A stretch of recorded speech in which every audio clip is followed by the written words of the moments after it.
Okay. Welcome आप सभी का।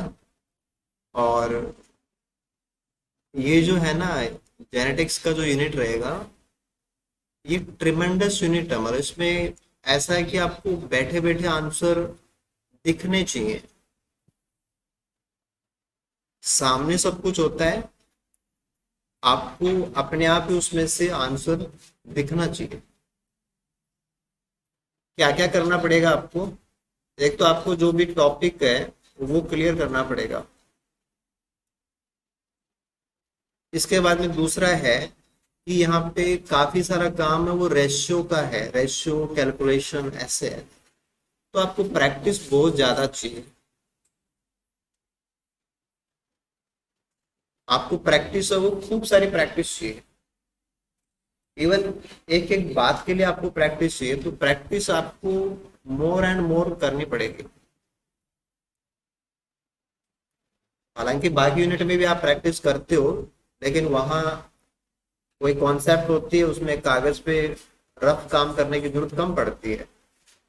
और यहाँ आपके अलग अलग क्वेश्चन आएंगे, उसमें अलग अलग रेशियो निकालने होते हैं, अलग अलग एंगल से निकालने होते हैं, तो कागज पे रफ काम ज्यादा करना पड़ेगा। हाँ, एक लेवल ऐसा आ सकता है कि अगर आपने प्रैक्टिस बहुत बढ़िया कर ली है, तो फिर आपको आंसर डायरेक्टली मिलने लग जाएंगे।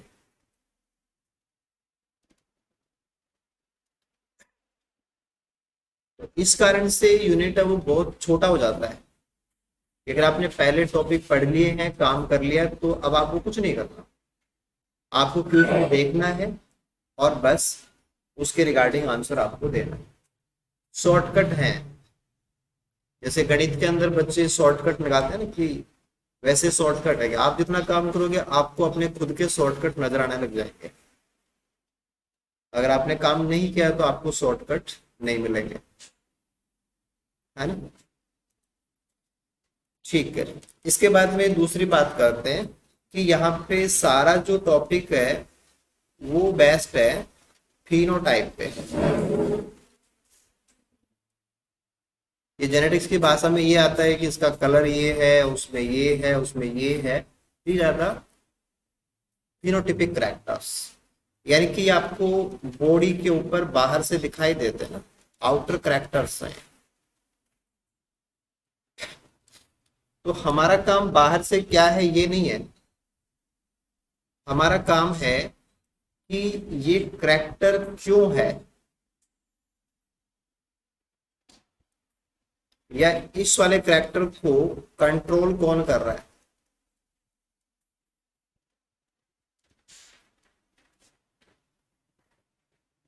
तो क्वेश्चन में आएगा कि इतने ऐसे प्लांट्स का, इतने ऐसे प्लांट्स से क्रॉस कराया गया, तो आने वाली पीढ़ी में ऐसे ऐसे ऐसे कितने कितने प्लांट होंगे। तो बाहर से थोड़ी कोई क्रॉस है, क्रॉस तो गैमेट्स का है, गैमेट्स के अंदर जीन है, तो दिखेगा बाहर, और मैटर होता है अंदर का। अभी मॉल बाय में क्या था, जो था वही पढ़ रहे थे कि टी आर ने है, आपने देखा इसमें यहाँ ये, इसकी चार्जिंग ऐसे ऐसे होते, जो था वही देखते थे आप। यहाँ पे दिखेगा बाहर, और प्रोसेस अंदर है। ठीक है ना। एक तो ये एंगल हो गया कि आपको दिमाग में ध्यान देना पड़ेगा कि आप इस सब्जेक्ट को ऐसे समझना चाह रहे हो, राइट। इसके बाद में अपन रियल हकीकत पे आते हैं। ठीक है। आपका नॉलेज जो भी है वो ठीक है, आपके पास जो भी है वो ठीक है। आपको जो आता है दैट्स गुड, नहीं आता है कोई प्रॉब्लम नहीं है। आपको कुछ भी नहीं आता है तो भी कोई प्रॉब्लम नहीं है। इसमें गिनती के कुछ नाम है, वही सीखने होते हैं। वो हम क्लास में बेहतरीन तरीके से सीख जाएंगे। तो जेनेटिक्स में अगर आप जीरो हैं तो भी आप यहाँ से स्कोर निकाल सकते हैं, बस कुछ चीजें हैं उनको आप समझ लो। ठीक है। ओके। जैसे आपने कहा फिनोटाइप,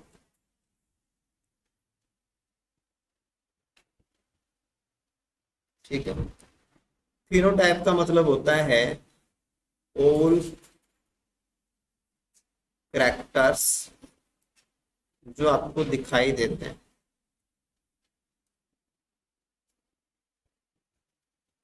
जैसे कहा कि इसके बालों का कलर ऐसा है, या इसकी लंबाई ऐसी है, ये आप एक एक करेक्टर की बात कर रहे हो,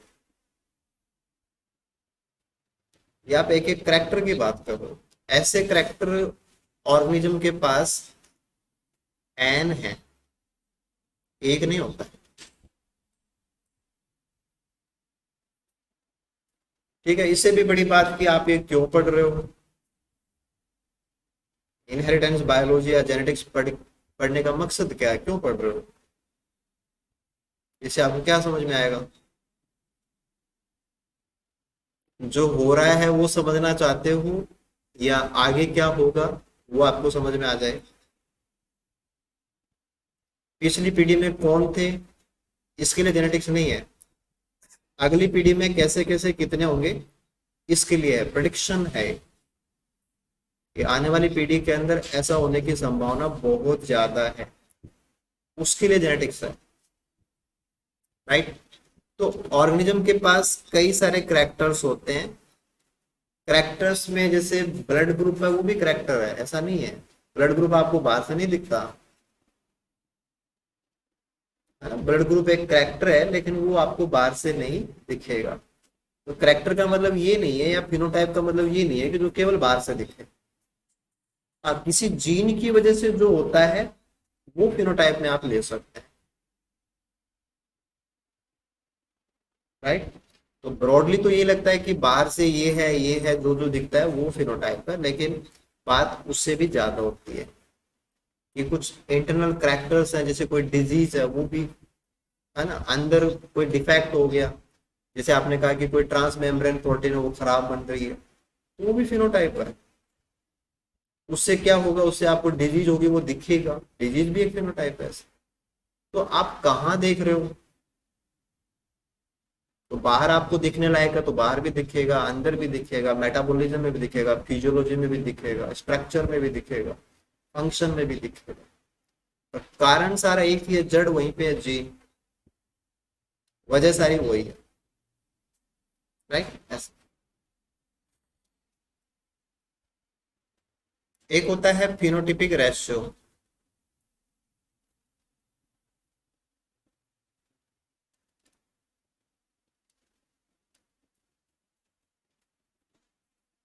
फिनोटाइप किसी अकेले का हो सकता है, सिंगल ऑर्गेनिज्म का पॉसिबल है, उसी का होता है। फिनोटाइप पूरी पूरी पॉपुलेशन का भी आप ले सकते हो। फिनोटिपिक रेशियो किसी अकेले का नहीं होता, ये विद इन ए ग्रुप होता है। कुछ लंबे हैं कुछ बोने हैं, ये अकेले का मामला नहीं है, है ना। 1/3, 1/4, ये एक में से हिस्से हैं। तो जो रेशियो होता है वो अकेले का नहीं है। अनुपात टोटल में से उसका हिस्सा कितना, उसको बोलते हैं अनुपात। तो रेशियो बोलेंगे तो कंपैरिजन है, और फिनोटाइप बोलेंगे तो उसके अकेले के कैरेक्टर्स का गुच्छा है, सारे मिला करके। ठीक है। अब इसके बाद में बात आती है कि ये कैरेक्टर्स आते कहाँ से हैं।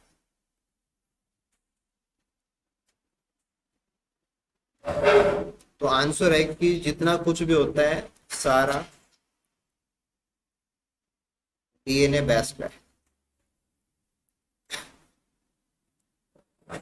सारा का सारा डीएनए बेस्ड है। राइट। और डीएनए को थोड़ा सा ज्यादा क्लियर करके बोलेंगे तो आप बोल सकते हैं कि सारा कुछ क्रोमोसोम्स पे होता है। यानी कि ऑर्गेनिज्म के पास जितने भी करैक्टर्स हैं, ऑल करैक्टर्स, उनका कनेक्शन ऑल क्रोमोसोम से है। चाहे वो कैसा भी करेक्टर हो।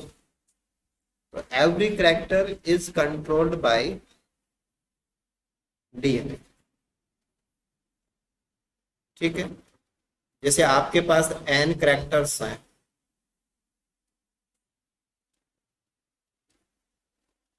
तो आपके एन करेक्टर्स का कनेक्शन एटलीस्ट आपके जो 46 क्रोमोसोम है उन्हीं से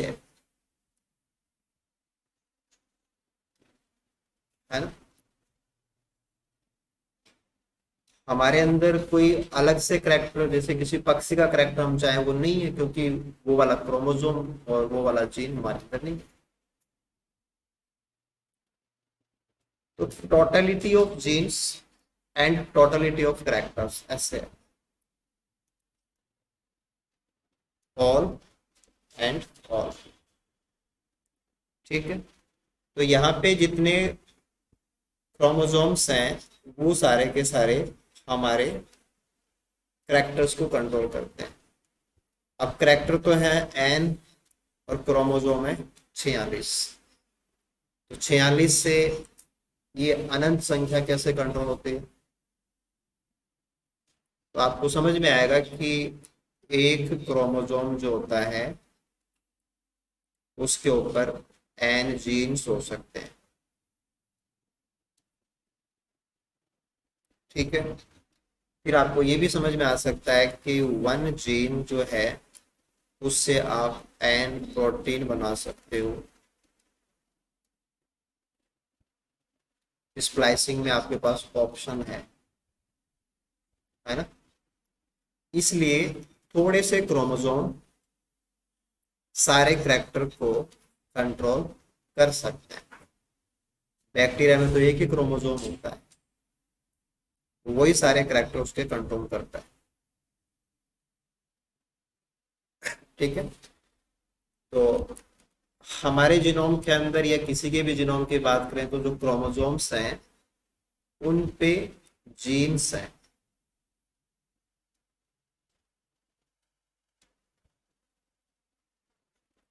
फिर बात आती है कि जीन क्या है, तो आपका आंसर आता है ए पर्टिकुलर न्यूक्लियोटाइड सीक्वेंस। ये एक निश्चित सीक्वेंस है, उसका नाम जीन है। क्या हर सीक्वेंस जीन होती है, आंसर आएगा नो। तो कौन सी सीक्वेंस जीन होती है, जो एक फंक्शनल पेप्टाइड बना सके।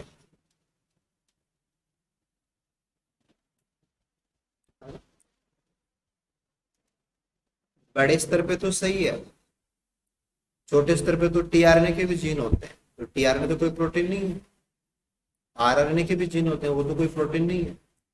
तो कोई भी फंक्शनल चीज बना दे वो जीन हो जाएगा। वो प्रोटीन भी हो सकती है, वो कोई दूसरा मॉलिक्यूल भी हो सकता है। टीआरएनए की जीन है तो टीआरएनए प्रोटीन थोड़ी है, पर जीन तो उसको भी बोल रहे हो। तो जीन का मतलब फंक्शनल प्रोटीन बनाना, ठीक है ना। फंक्शनल एंजाइम बनाना, ठीक है ना। One gene one protein hypothesis, one gene one enzyme hypothesis, but पूरा ठीक नहीं है कि कोई जीन पेप्टाइड बनाए एंजाइम बनाए वही जीन होता है, ऐसा नहीं है। वो कोई दूसरा फंक्शनल मॉलिक्यूल बनाए तो वो भी जीन है। यानी कि जो अपने आप को एक्सप्रेस कर दे वो जीन है। चाहे वो टीआरएनए बना के दे दे, आरआरएनए बना के दे दे, एसएनआरएनए बना के दे दे, या प्रोटीन बना के दे दे, that should be a gene and that is a particular sequence.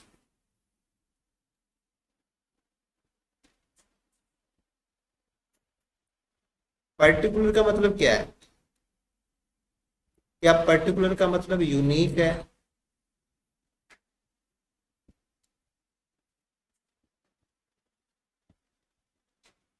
कि आपका नाम राम है इसका मतलब क्या यहाँ पे और कोई ऐसा नहीं है जिसका नाम राम है।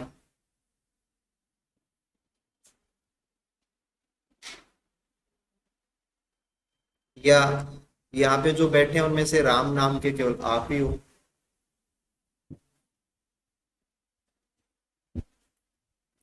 आप आंसर ही दे रहे हो कि यहाँ पे तो एक नाम के कई सारे हो सकते हैं, लेकिन आपका आंसर गलत है, आपका एंगल गलत है।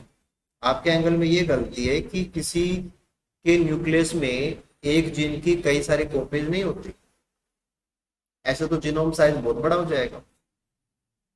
तो जीनोम साइज को मेंटेन करने के लिए एक जीन की ज्यादा कॉपीज नहीं होती, एक जीन एक ही प्रकार का होता है। तो आंसर इज यूनिक। तो आपके जीनोम के अंदर एक्स नाम का भी एक ही है, वाई नाम का भी एक ही है। हाँ, उनके अक्सर आप काट के आगे पीछे करके दूसरे नाम बना सकते हो। This is splicing, this is splicing. तो जीन पर्टिकुलर एक सीक्वेंस है। तो आपने कहा कि हमारे पास एक क्रोमोसोम है, ये क्रोमोसोम का सेंट्रोमेर ले लिया। अब इसमें किनारे से लेके किनारे तक पूरी सीक्वेंस ही तो है, ये तो पूरा एक सीक्वेंस का ही नाम होता है। जब कंडेंस हो जाता है मेटाफेज के अंदर, बहुत साफ हो जाता है, तो आप उसको क्रोमोसोम बोलते हो। अदरवाइज ये क्रोमेटिन है ना। डिकंडेंस है तो क्रोमेटिन है, हाईली कंडेंस है तो क्रोमोसोम है, राइट। अब इसमें सारी जगह ही जगह है। आपने कहा कि ये भी एक जगह है, ये भी एक जगह है, ये सब कहीं भी आप निशान लगाओ, हर हर जगह पे कोई ना कोई सीक्वेंस तो है ही। तो यहाँ वाली सीक्वेंस से क्या होता है? आपने कहा कि यहाँ वाली सीक्वेंस से जो लंबाई है वो कंट्रोल होती है। यहाँ से क्या होता है? आपने कहा कि यहाँ से कलर कंट्रोल होता है। यहाँ से क्या होता है? आपने कहा कि यहाँ से जो थिकनेस है वो कंट्रोल होती है। कोई भी चीज आप ले सकते हो।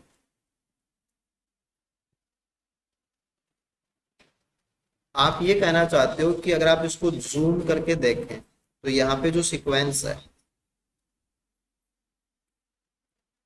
उस सीक्वेंस की वजह से जो बनता है वो लेंथ को कंट्रोल करता है। ऐसे यहाँ पे जो है उससे जो कलर प्रोड्यूस होने का पाथवे वो कंट्रोल होता है। ऐसे ही यहाँ पे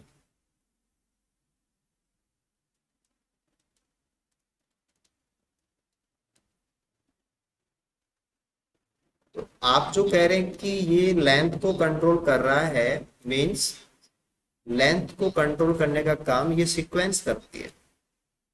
इस सीक्वेंस के अंदर स्ट्रक्चरल जीन है, इसका प्रमोटर है, ऑपरेटर है, इसका कंट्रोल है, वो सब इसके अंदर है।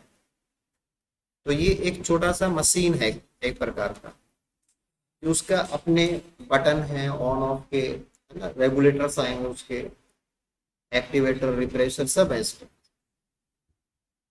ऐसे ये अलग चीज है, ये अलग चीज है। तो कंट्रोल कैसे होता है वो तो आपने मॉलिक्यूलर बायोलॉजी में पढ़ा, ठीक है।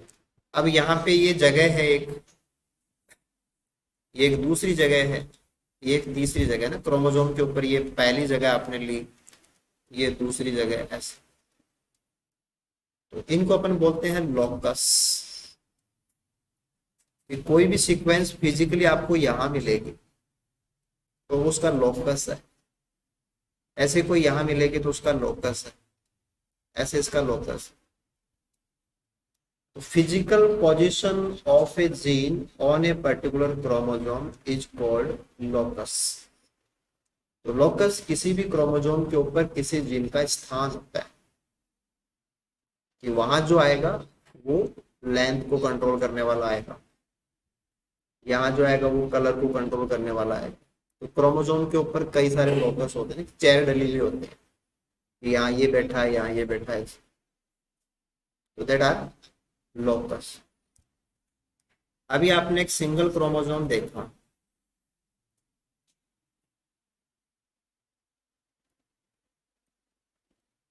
तो जो हैप्लॉइड होते हैं उनमें तो एक ही होता है, और जो डिप्लॉइड होते हैं उनमें दो दो होते हैं। डिप्लॉइड होते हैं उनमें दो दो होते हैं।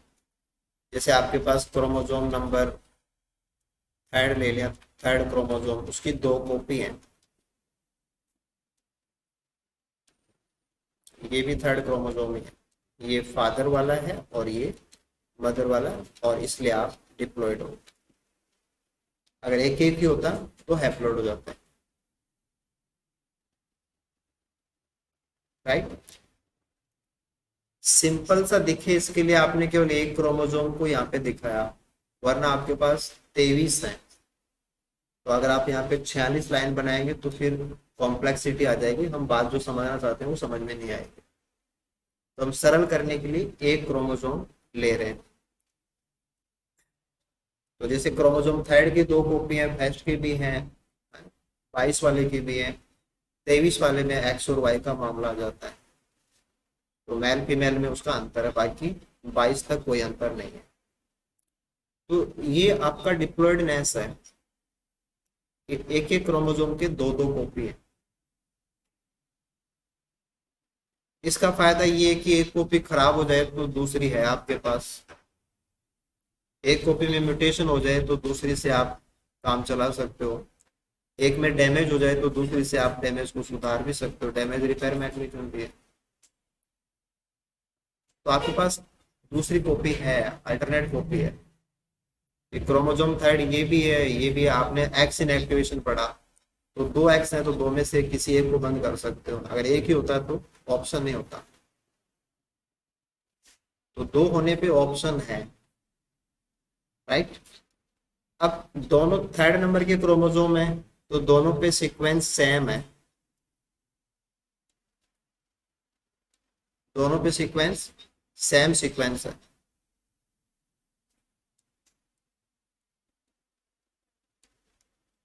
सेम का मतलब क्या, 100% सेम है,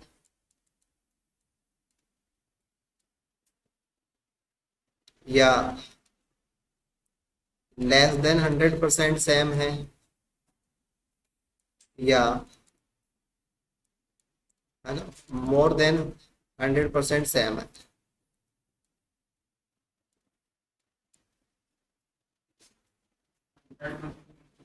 हाँ, मोर देन 100%,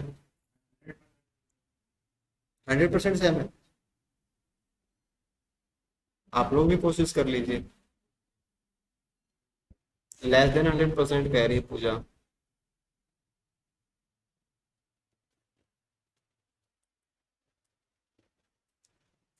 हम्म, आप लोग क्या चाहते हो?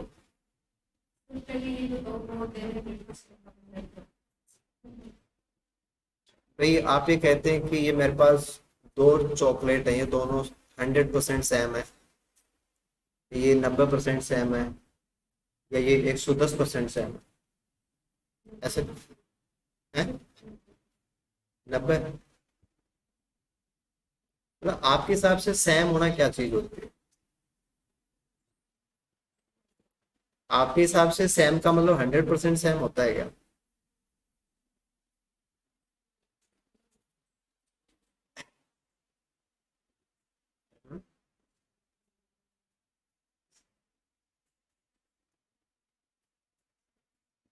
ठीक है, देखो, आंसर इज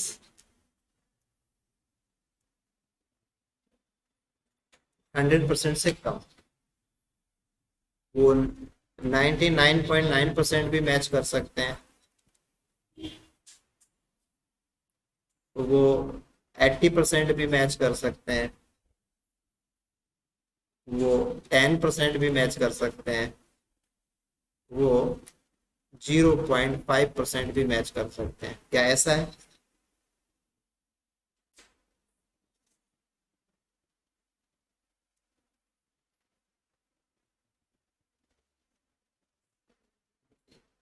इसका मतलब आप ये कहना चाहते हो कि ब्लैक थोड़ा सा व्हाइट है, बस आपको दिख नहीं रहा इतना व्हाइट है वो। तो टोटल ब्लैक है ना, आप ये कहना चाहते हो कि वो थोड़ा सा तो व्हाइट है लेकिन वो दिख नहीं रहा। डिप्लॉइड का मतलब एक जैसे दो क्रोमोसोम सेम होंगे। हाँ, तो यही तो मैं चाह रहा हूँ कि वो जो सफाई है ना वो पूरी हो जाए, ऐसे अच्छे से साफ हो जाए कि गलती कहाँ करते हो आप।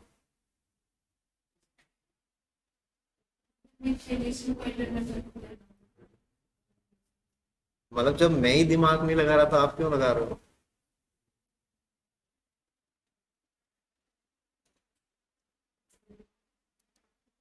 ठीक है ना, मतलब कि ये ओरिजिनलिटी है, आपके माइंड का सेटअप है कि आपने सेटअप में क्या डाल रखा है। आपने डाल रखा है उसके अकॉर्डिंग आप आंसर दे रहे हो, आपके आंसर गलत आ रहे हैं। ठीक है, देखो एक तो आप ये कहते हो कि ये दोनों है ना, एक फादर से आ रखा है एक मदर से आ रखा है, तो फिर अगर 100% सेम होते तो फिर आप ये कहते कि दोनों ही फादर के हैं दोनों ही मदर के। आप ये कहें कि मेरा ही नाम राम है मेरा ही नाम श्याम है, इसका मतलब इंडिविजुअल 100% वही है।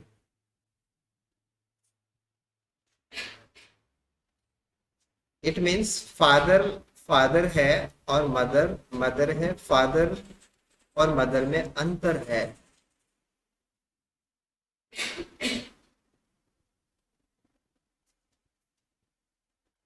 Only homozygotic twins are 100% same, otherwise इस दुनिया में कोई भी दो 100% सेम नहीं।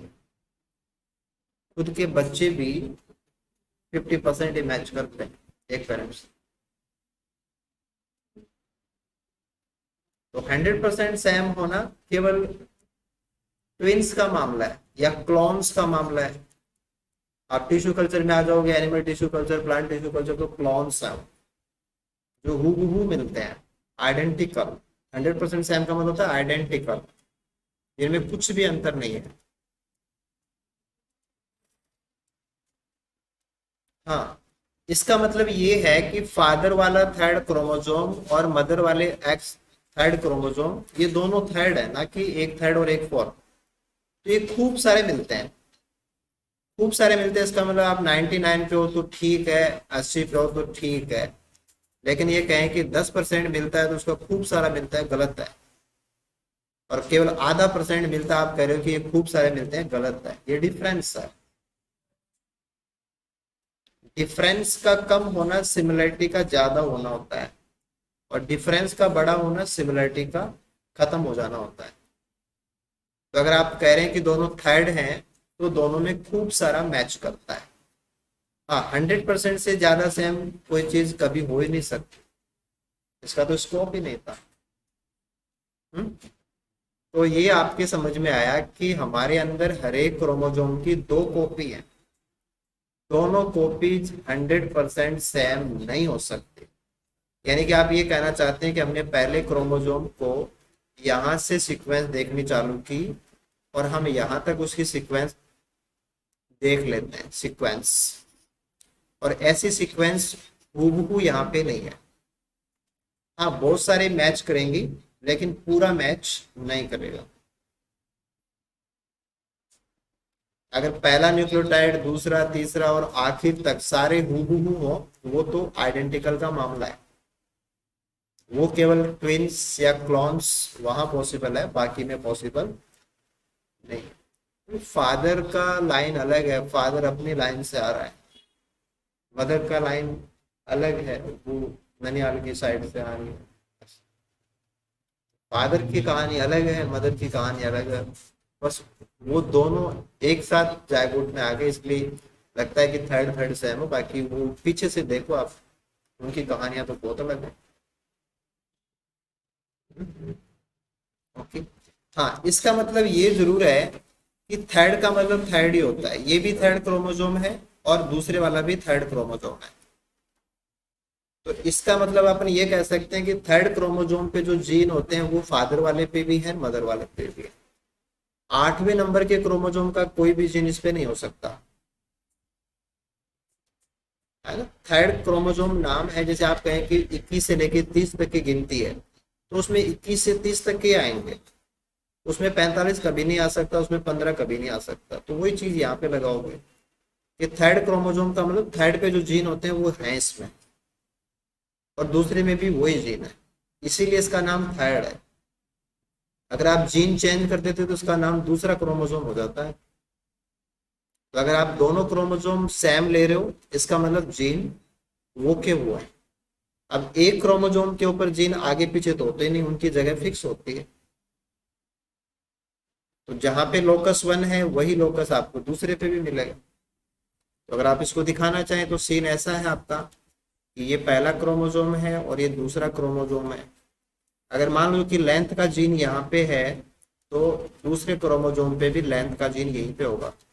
तो this is locus 1 and locus 1।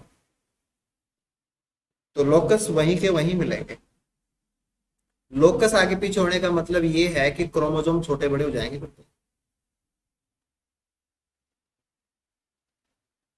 या फादर का थर्ड क्रोमोजोम और मदर का थर्ड क्रोमोजोम लंबाई में 100% बराबर है?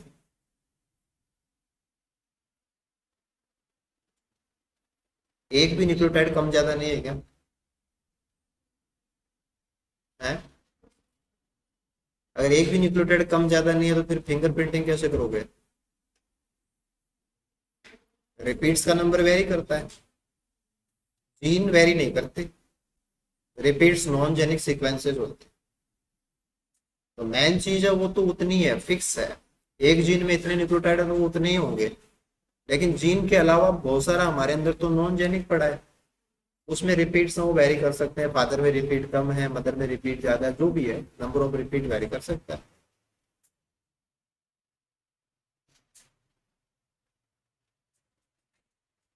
राइट, समझ पा रहे हैं? तो एक लोकस के ऊपर जो जीन एक क्रोमोजोम के ऊपर है, सेम दूसरे क्रोमोजोम के ऊपर उसी जगह पे वही लोकस है और वहां पे भी वही जीन है। ठीक है, नेक्स्ट आगे आ जाओ। ओके, ये आपने एक डिप्लॉयड स्ट्रक्चर दिखा दी, ये डिप्लॉयड ऑर्गेनिज्म ले लिया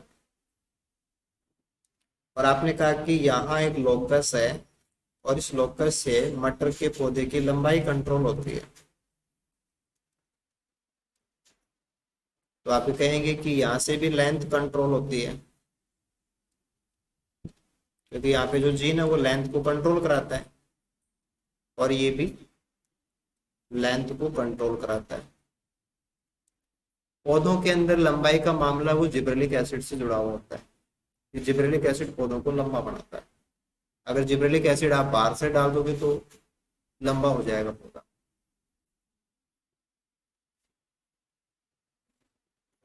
है ना? एक बोना पौधा है, ड्वार्फ,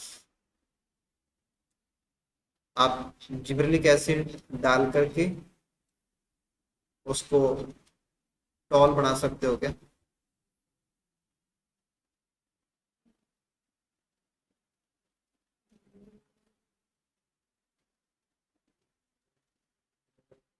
मतलब किसी के घुंघराले बाल हैं, आप उसको किसी के अंदर डबो के निकाल लो, फिर उसके बाल सीधे हो जाएंगे क्या?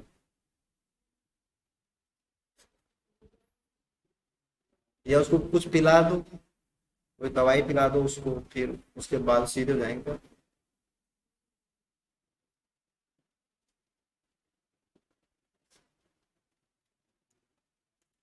यानी कि जो ड्वार्फ है, स्मॉल टी आप उसको लंबा नहीं कर सकते।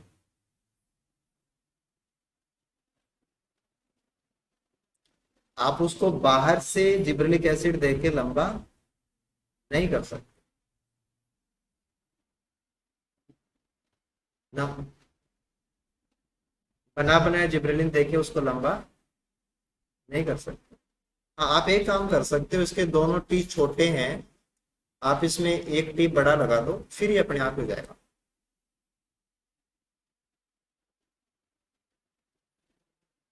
तो जेनेटिकली ड्वार्फ प्लांट्स को आप एक्सोजेनसली ट्रीटमेंट करके लंबा नहीं कर सकते।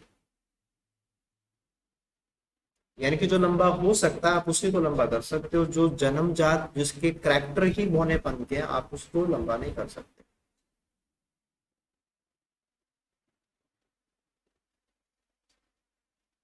अगर आपको बौने पौधों से लंबे पौधे चाहिए तो भाई आप इनका क्रॉस कराओ लंबे पौधों से, ना कि जिबरेलिक एसिड से इनको ट्रीट करो।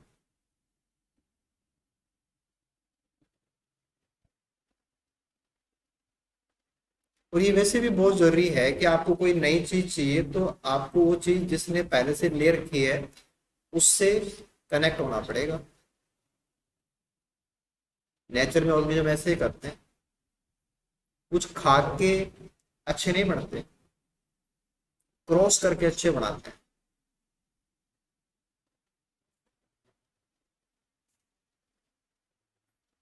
है ना? ठीक है। ओके। अब आप ये देख पा रहे हैं कि यहाँ से लेंथ कंट्रोल हो रही है। लेंथ में हमारे पास दो ऑप्शन है, टॉल एंड ड्वार्फ। और यहाँ भी वही ऑप्शन है, टॉल एंड ड्वार्फ। अगर ओरिजिनल सीक्वेंस है, अगर यहाँ पे ओरिजिनल सीक्वेंस है, यानी कि वाइल्ड टाइप, तो पौधा होगा लंबा। ठीक है। अगर यहाँ पे आपने खराब कर दिया इसको, म्यूटेट, तो पौधा बनेगा बोना। ठीक है। हैप्लॉइड होता तो एक क्रोमोसोम पे ही मामला डिपेंड करता, लेकिन डिप्लॉइड में ऐसे दो हैं, तो फिनोटाइप दोनों के कलेक्टिवली रिजल्ट पे डिपेंड करेगा। तो वैसे आप यहाँ पे कह सकते हैं कि अगर यहाँ पे वाइल्ड टाइप वाला सीक्वेंस है तो पौधा टॉल, अगर म्यूटेट है तो पौधा ड्वार्फ। ठीक है। ओरिजिनल सीक्वेंस की बात हो रही है, किसी जीन में पहले न्यूक्लियोटाइड से लेकर आखिरी न्यूक्लियोटाइड तक उसका सीक्वेंस होता है। तो ओरिजिनली जो पहला न्यूक्लियोटाइड है वही है, दूसरा जो होना चाहिए वही है, आखिर तक वो का हुआ है। इसका मतलब है सीक्वेंस इज वाइल्ड टाइप, तो उससे काम भी वही होगा जो होना चाहिए, दैट इज द टॉलनेस। अगर आपने कहीं पे भी म्यूटेशन कर दिया तो वो सीक्वेंस खराब हो गई, तो प्रोटीन खराब बनेगी, है ना, एमआरएनए में चेंजेस आएंगे, जो भी आप लेना चाहें, तो वो काम उससे नहीं होगा। वो उस काम उससे नहीं होगा, तो क्या उसके पास लंबाई जीरो होगी?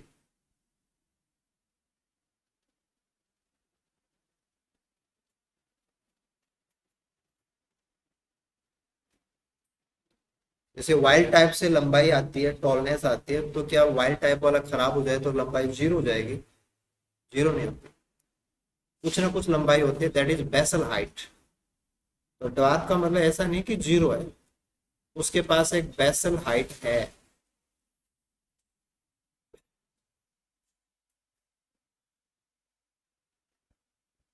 यानी कि उसके पास एक मौका है कि वो खुद तो ड्वार्फ है लेकिन अगली पीढ़ी के अंदर लंबा बना सकता है चाहे तो।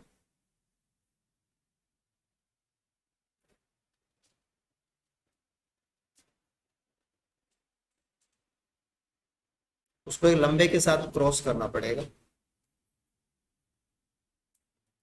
राइट। ठीक है।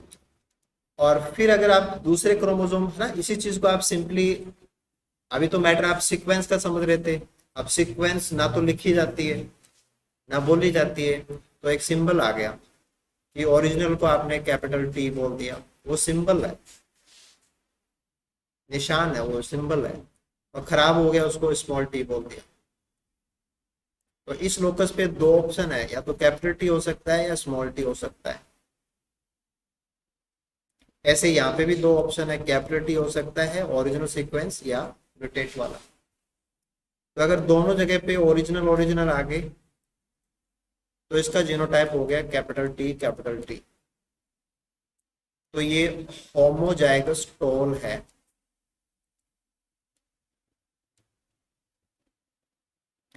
अगर एक कैपिटल टी यहाँ हो, दूसरा यहाँ पे स्मॉल ले लें, तो ये capital T small T, this is heterozygous, लेकिन ये भी टॉल है। और अगर अपन दोनों का स्मॉल टी ले लें तो ये हो जाएगा होमोजाइगस ड्वार्फ।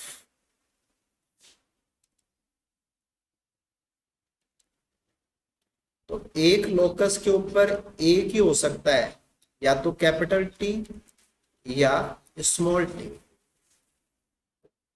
जो कैपिटल टी है वो भी लंबाई का ही जीन है, वही सीक्वेंस है, स्मॉल टी भी वही सीक्वेंस है। अंतर केवल इतना सा है कि स्मॉल टी वाले सीक्वेंस में कुछ चेंज है, ओरिजिनल से थोड़ा चेंज है। तो सीक्वेंस तो वही है, पहले से आखिरी न्यूक्लियोटाइड तक उतने ही न्यूक्लियोटाइड है, लेकिन कुछ न्यूक्लियोटाइड चेंज है स्मॉल टी में। तो या तो कैपिटल टी होगा या स्मॉल टी होगा। ऐसे यहाँ पे है कि या तो कैपिटल टी होगा या स्मॉल टी होगा। तो दोनों जगह पे क्या है ना, ये आपस में ऑप्शन है, ये अल्टरनेट ऑप्शन है कि या तो ये हो सकता है, ये हो सकता है। ऐसे यहाँ पे भी ऑप्शन है कि या तो दोनों में से एक होगा। तो अगर एक ही जीन के दो ऑप्शन है तो उसको बोलते हैं एलील। तो capital T and small T, they are alleles to each other. तो एक ही जीन के अलग अलग कितने फॉर्म हो सकते हैं। जैसे आप कहें कि आपका ब्लड ग्रुप है, तो ब्लड ग्रुप वाले के अंदर तो जो आई जीन है ना, आई ए, आई बी, आई ओ, इसके तीन रूप है, सीक्वेंस वही है, आई ए, आई बी, आई ओ, ऐसे तीन उसके अल्टरनेट ऑप्शन है। तो ये उसकी तीन एलील है। जो लंबाई वाला लेते हो मटर के पौधे में, उसके दो ही ऑप्शन है। और प्लांट्स के अंदर जो gametophytic self incompatibility, sporophytic self, उसमें तो कई रूप है, S1, S2, S3, S4, S5, ऐसे बहुत है। तो एक ही जीन के अलग अलग वेरिएंट हो सकते हैं, यहाँ से चेंज कर दिया तो ये बन गया, यहाँ से कर दिया तो ये है, ये वो ओरिजिनल से सब अलग है, डिफरेंट। तो these are alternate forms of a gene, they are called allele। तो क्रोमोसोम पहला जो है, उसके ऊपर जो जगह है, उसी जगह पे या तो कैपिटल टी होगा या स्मॉल टी होगा। और ऐसे ही क्रोमोसोम नंबर सेकंड जो है, उस पे भी उसी जगह पे या तो कैपिटल टी होगा या स्मॉल टी होगा। तो क्रोमोसोम वही होना चाहिए, जगह वही होनी चाहिए। जगह के बाद में बैठने वाले के ऑप्शन है, ओरिजिनल या मिस्टेक वाला। तो जो एलिल्स होते हैं वो आपको क्रोमोसोम के ऊपर एक ही जगह पे मिलेंगे, यानी कि उनका लोकस सेम होता है। अगर आपने ये कह दिया कि हमने क्रोमोसोम दिखा दिया और इस पे एक यहाँ पे है और एक यहाँ पे है, तो आप कहें कि ये कैपिटल टी है, ये स्मॉल टी है, तो ये मामला गलत है। क्योंकि कैपिटल टी और स्मॉल टी आपस में एलील हैं, एलील एक ही जगह पे होते हैं, यानी कि यहीं पे इनमें से दो में से एक हो सकता है, दूसरी जगह पे दूसरा पॉसिबल नहीं है। दूसरी जगह पे तो दूसरा ही जीन होगा, वो लोकस किसी और जीन का है। तो एक लोकस एक करेक्टर से कनेक्टेड मान दो सिंपलिसिटी के लिए, वरना आपने यूकैरियोट्स में पढ़ा है कि एक प्रोटीन को बनाने के लिए कई सारे कंट्रोल काम कर सकते हैं, और कॉम्बिनेशनल कंट्रोल काम करता है यूकैरियोट्स में। तो आप मोस्टली जेनेटिक्स से एग्जांपल लेते हो तो प्लांट्स के, एनिमल्स के सारे यूकैरियोट्स हैं, राइट। ओके। अब आप ये भी देखें कि यहाँ पे आपके पास लंबाई का जीन था, लेंथ वाला जीन, उसमें आपके पास दो ऑप्शन है, एक कैपिटल टी, एक स्मॉल टी। इनको आपने बोला एलील, दे आर एलील। अब आपके पास दो क्रोमोसोम है एक जैसे, और दोनों क्रोमोसोम के ऊपर वही जगह है। एक क्रोमोसोम के ऊपर आप एक ही एलील लगा सकते हो। अगर आपने दोनों पे कैपिटल टी कैपिटल लगा दिया तो ये बन गया होमोजाइगस। अगर आपने वही चीज रिपीट की और आपने एक जगह पे कैपिटल टी लगा दिया, दूसरी पे स्मॉल टी लगा दिया, तो ये बन गया हेटेरो। ठीक है, ऐसे आप थर्ड पे जा सकते हो।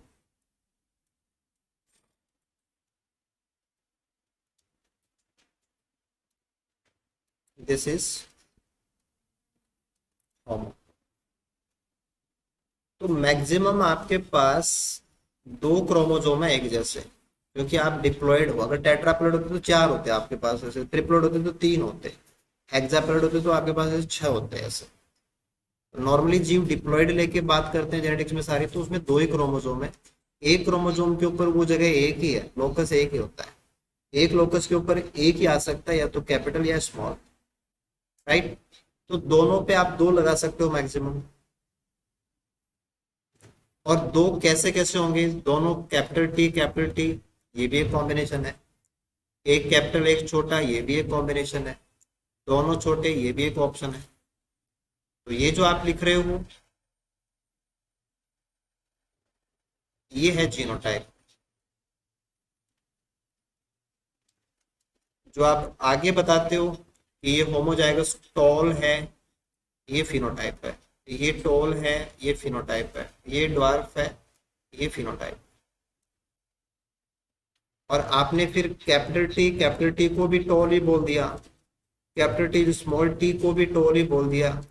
ये कोई मनमर्जी नहीं है, ये एक लो है डोमिनेंस का, कि अगर कैपिटल टी छोटे टी पे भारी पड़ता है तो ऐसा होगा, वरना नहीं हो सकता। अगर आपका मैटर डोमिनेंस का है तो ऐसा पॉसिबल है, वरना नहीं होगा। अगर आप ये कहें कि डोमिनेंस नहीं, इनकम्प्लीट डोमिनेंस का है, तो ये गुलाबी रंग देगा मिराबलिस इलाफा के अंदर। तो दो साथ में आ जाए वो कॉम्बिनेशन है, वो जीनोटाइप है।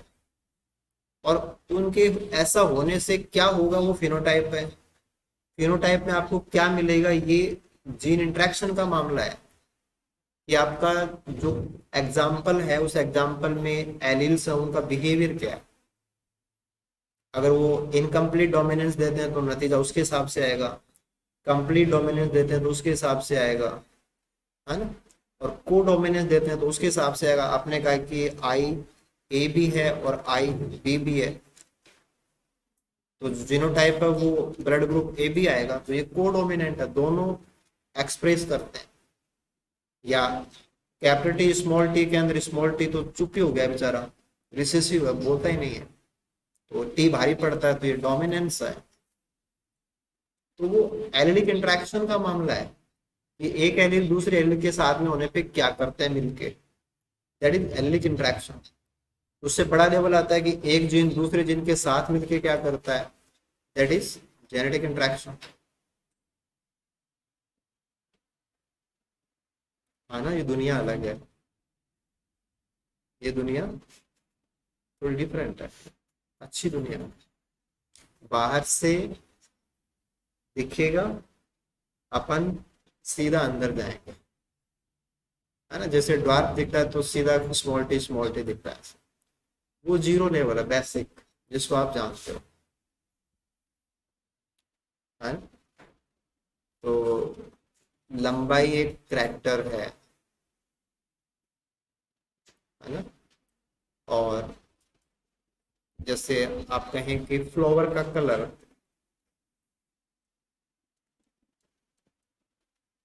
ये करैक्टर है, इसके ऑप्शन है रेड और वाइट, ये उसकी स्टैट है, अवस्थाएं हैं उसकी।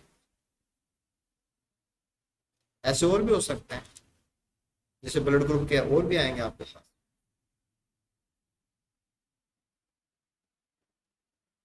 है ना। यानी कि एंगल जो है ना सोचने का और समझने का, वो इसके अकॉर्डिंग करना आपको, फिर ये बहुत सिंपल है। जो लिखा जा रहा है वो आपको दिख जाए, जो बोला जा रहा है वो आपको दिख जाए, और फिर आप अपने आप ही जीनोटाइप बना लें, और अपने आप ही जो पूछा जा रहा है उसके अकॉर्डिंग आप काम करें। ठीक है।